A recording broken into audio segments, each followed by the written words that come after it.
पेश है आज के समाचार। आज शिमला में हिमाचल प्रदेश विधानसभा का मॉनसून सत्र आरंभ हुआ। सत्र के प्रथम दिन की शुरुआत शोकोद्गार से हुई।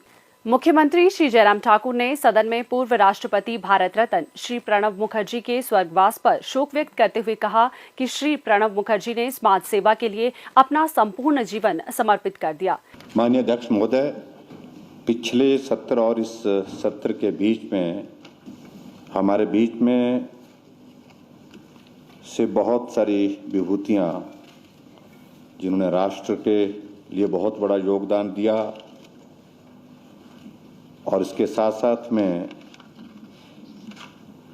प्रदेश के लिए बहुत बड़ा योगदान दिया, वो हमारे बीच में आज नहीं है।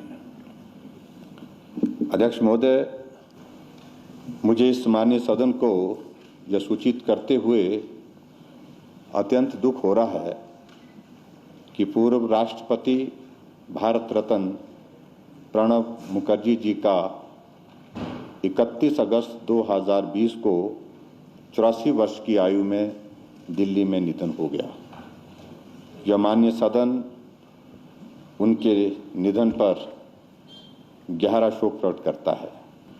स्वर्गीय श्री प्रणब मुखर्जी जी शिमला स्थित राष्ट्रपति निवास रिट्रीट नियमित रूप से आया करते थे और उन्होंने 24 मई 2013 को हिमाचल प्रदेश विधानसभा में माननीय सदस्यों को संबोधित करते हुए अपने उद्गार प्रकट करते हुए कहा था कि कई सदस्यों द्वारा स्टेट लेजिस्लेटिव असेंबली में बार बार गतिरोध पैदा किया जाता है, जो कि अच्छी प्रथा नहीं है। उनके सामाजिक कार्यों, पढ़ने, बागवानी और संगीत में विशेष रुचि थी। जो माननीय सदन स्वर्गीय श्री प्रणब मुखर्जी जी द्वारा प्रदेश तथा समाज के लिए की गई सेवाओं की भूरी भूरी प्रशंसा करता है। उनके निधन पर हार्दिक संवेदना प्रकट करते हुए यह माननीय सदन ईश्वर से दिवंगत आत्मा की शांति तथा उनके परिवारजनों को इस असहनीय दुख सहन करने की शक्ति प्रदान करे की प्रार्थना करता है। मुख्यमंत्री ने पूर्व विधायक स्वर्गीय श्री चंद्रवर्कर और श्री राकेश वर्मा के निधन पर भी शोक व्यक्त किया। इस माननीय सदन को यह सूचित करते हुए मुझे अत्यंत दुख हो रहा है कि पूर्व विधायक श्री चंद्रवर्कर जी का 11 मई 2020 को 90 वर्ष की 89 ईयर्स की एज में उनका निधन हो गया। जो माननीय सदन उनके निधन पर भी गहरा शोक प्रकट करता है।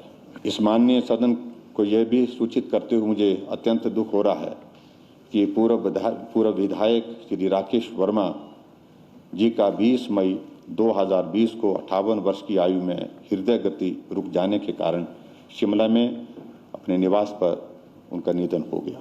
जो माननीय सदन उनके निधन पर गहरा शोक प्रकट करता है। श्री जयराम ठाकुर ने लद्दाख की गलवान घाटी में पेट्रोलिंग पॉइंट पर देश के लिए शहादत पाने वाले हिमाचल के जवान अंकुश ठाकुर और अपना सर्वोच्च बलिदान देने वाले सैन्य अधिकारियों तथा सैनिकों के महान बलिदान के लिए श्रद्धांजलि अर्पित की। प्रदेश को वीर भूमि का दर्जा प्राप्त हुआ है। हिमाचल प्रदेश के रणबांकुरों ने साहस और बलिदान की परंपरा को बनाए रखा है। भारतीय सेना में सेवा करते हुए प्रदेश का गौरव बढ़ाया है। बात चाहे स्वतंत्रता संग्राम की हो या आज़ादी के बाद हुए विभिन्न युद्धों की या हाल ही में गलवान घाटी में हुए गतिरोध की, हिमाचल के वीरों ने सदैव असाधारण अदम्य साहस और समर्पण का परिचय दिया है। अभी हाल ही में लद्दाख की गलवान घाटी में पेट्रोलिंग पॉइंट पर देश के लिए शहादत पाने वाले वीर सैनिकों में हिमाचल का जांबाज अंकुश ठाकुर भी शामिल था, जिन्होंने अपनी वीरता का परिचय देते हुए सर्वोच्च बलिदान दिया। इसी तरह प्रदेश के अन्य 11 सैन्य अधिकारियों तथा सैनिकों ने 23 मार्च 2020 से अब तक बैटल कैजुअलिटी तथा फिजिकल कैजुअलिटी में भारत माता की रक्षा के लिए अपना सर्वोच्च बलिदान दिया है।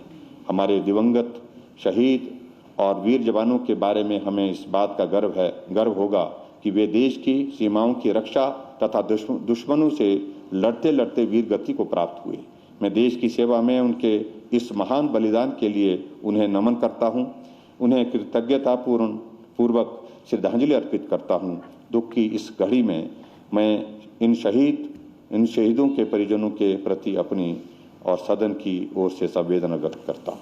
मुख्यमंत्री ने कोरोना महामारी के कारण जान गंवा चुके लोगों को भी श्रद्धांजलि अर्पित की। पूरा विश्व, पूरा देश और हमारा प्रदेश भी एक बहुत बड़े संकट के दौर में से गुजर रहा है इस कोरोना वायरस की वजह से।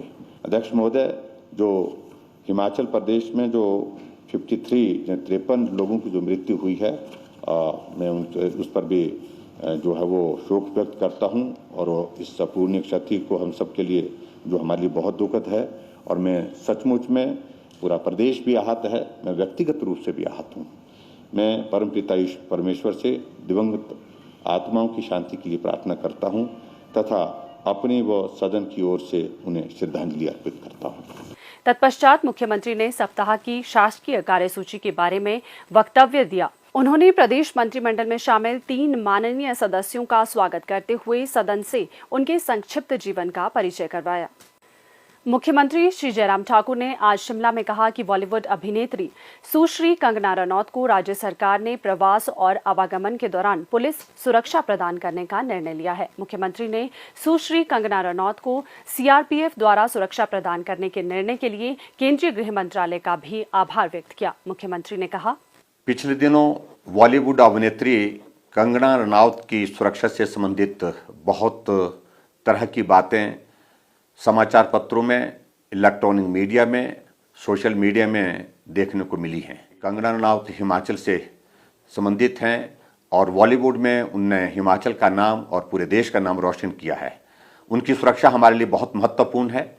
उस दृष्टि से डीजीपी को हमने आदेश दिए कि वो उनकी सिक्योरिटी थ्रेट की असेसमेंट करें और उसके पश्चात हमने एक निर्णय लिया कि उनके निवास मनाली में हिमाचल प्रदेश पुलिस की ओर से सुरक्षा मुहैया करवाई जाएगी और आवश्यक होगा तो जो प्रवास उनका होगा, जो टूर होगा, उसमें भी हिमाचल प्रदेश अपनी सुरक्षा देने के लिए तैयार है। इसके साथ में मुझे और भी जानकारी मिली कि मिनिस्ट्री ऑफ होम अफेयर्स की ओर से भी पिछले कल सीआरपीएफ की ओर से 11 कमांडो की एक टीम जो है उनकी सुरक्षा के लिए उपलब्ध करवाई जा रही है। मैं इस निर्णय का भी अभिनंदन करता हूं, स्वागत करता हूं और केंद्रीय गृह मंत्री जी का भी आभार व्यक्त करता हूं, क्योंकि कंगना रनौत हमारी हिमाचल की बेटी है, उनकी सुरक्षा हमारे लिए महत्वपूर्ण है और इस दृष्टि से हिमाचल प्रदेश सरकार और केंद्र सरकार उनकी सुरक्षा के लिए जो भी आवश्यक होगा उसमें कोई कमी नहीं छोड़ेगी।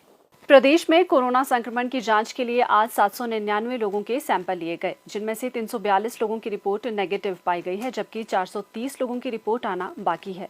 अभी तक 2,29,509 लोगों की जांच की जा चुकी है, जिनमें से 2,21,220 सैंपल की जांच नेगेटिव पाई गई है।